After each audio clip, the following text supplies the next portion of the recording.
We would like to open, the discussion now. So if you could ask any questions, I have a few questions for you. So be ready.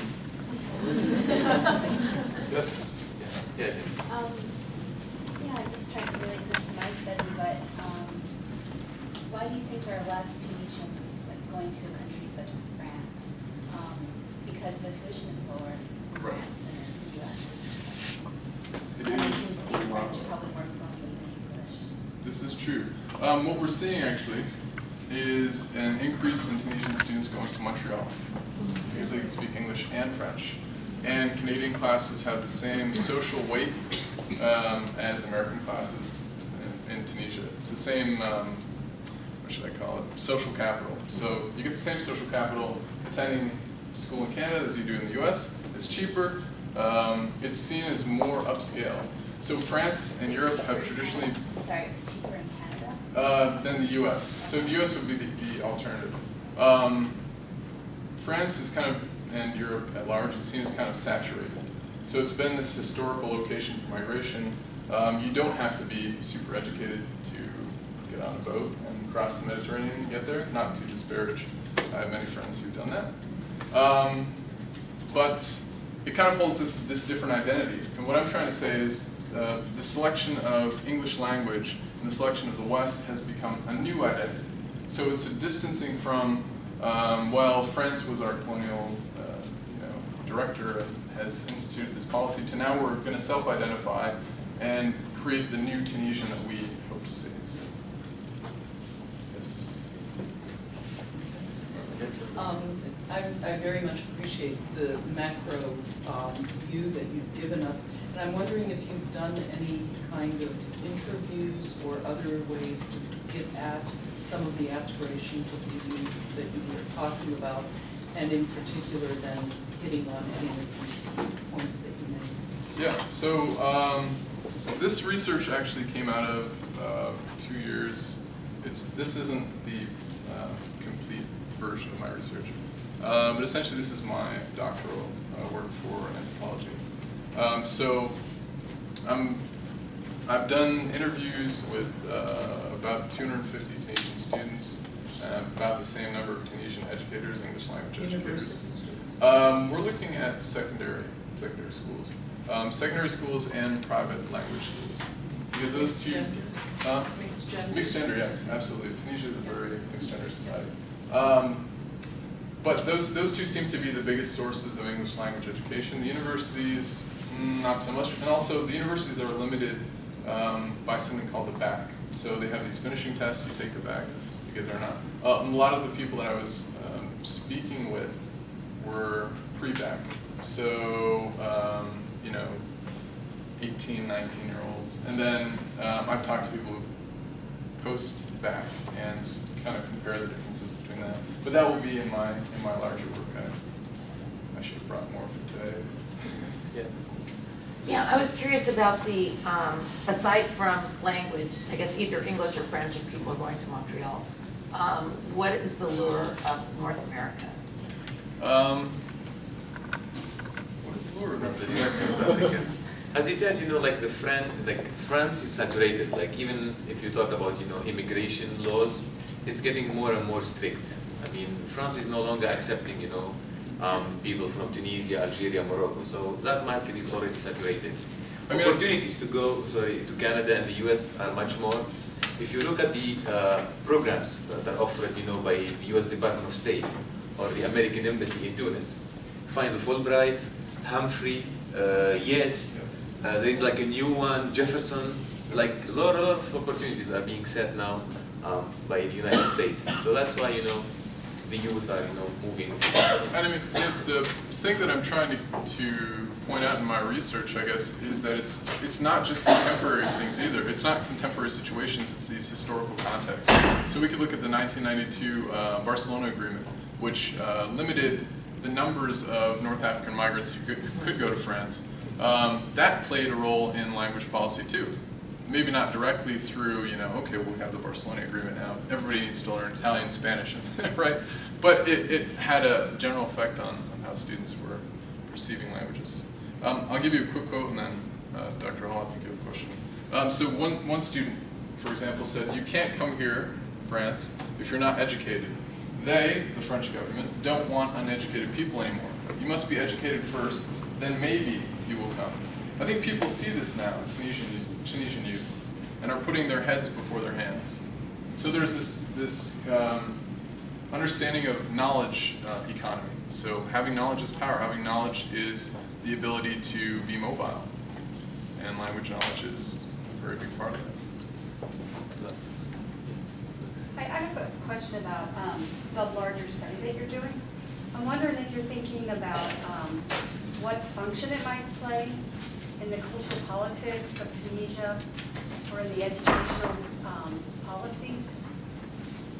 Yeah, I guess I can answer that.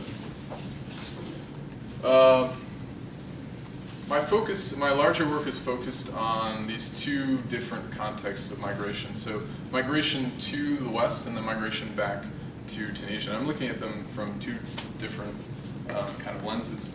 But I have Tunisians who were a perfect example. We have a Tunisian who was born in the US and a Tunisian who was born in Tunis.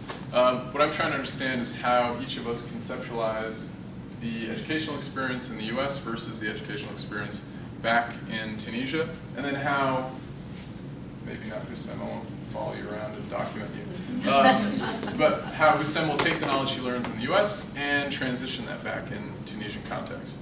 So that's really my main focus. Hopefully I can get, there's a very large lacune in voices, in narratives from Tunisian migrants who have actually succeeded and been prosperous. And I think that's the big addition to the anthropological discourse that offers. Yes, thank you for the talk. I had a quick question. One of the things that I've been trying to look at in my work is the kind of African diasporan community within the U.S. and the Caribbean, as well as the African Americans within this context. And you mentioned migrating back and forth between the two.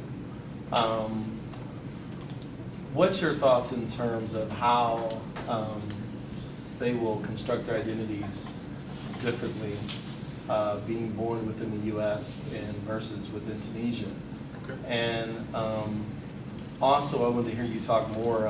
I thought about the Black Power movements and the role that language played within the African American community during those Black Power movements in the 60s and the 70s. What role do you think language played in, I know it's connected to identity, but in terms of the revolutions among youth culture within Tunisia? Okay, so I'll answer your second question first, your first question second. Okay. I'll go back to 1945. 1945 was the first revolution against the French colonial government, primarily students. In fact, overwhelmingly student focused, and these were students who had studied the foreign language, studied French, had gained this second identity, had gained this second understanding, and then had used that to kind of deconstruct all of these colonial administrations that had been put up around them. Now let's fast forward to 2011. English comes into play. English has the same effect.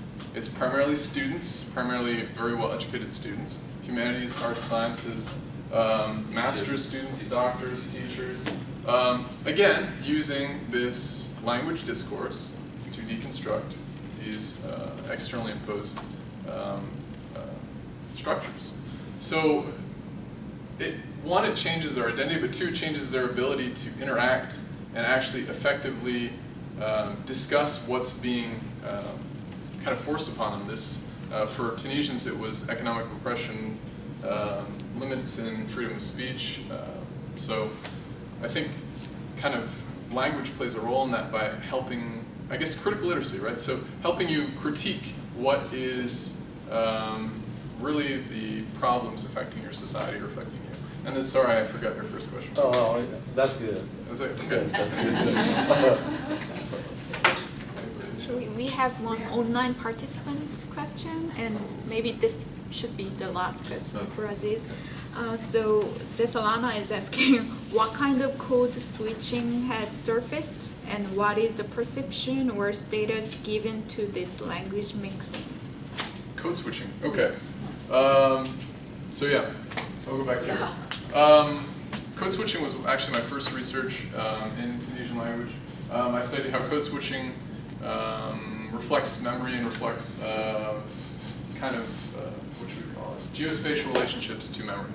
Okay, so how people position memory is based in their choice of language or choice of codes for representing those. So you get somebody who talks about Kirkna. The islands of Kirkna are very, very beautiful. Visit, please. But they'll describe this language using Arabic adjectives and French nouns, and there's this jumble.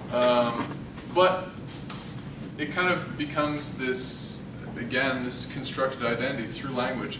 They experienced those things in French and Arabic. They had this, we call it derja, street Arabic understanding, and that's what comes back when you ask them to remember those things. So code switching is like an anchor, I say.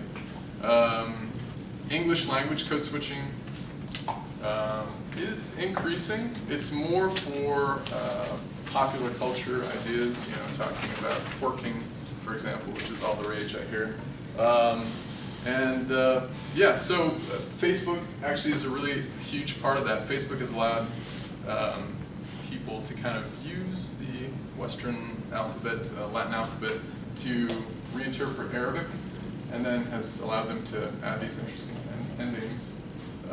So you'll get, for example, radar cameras. That's my favorite example. You're in a taxi cab with a Tunisian driver who you think speaks no English, and the radar flashes, and all of a sudden he says flashy. So he's taken the English word flash, or the radar flash, and E, meaning towards me, to create a new idea.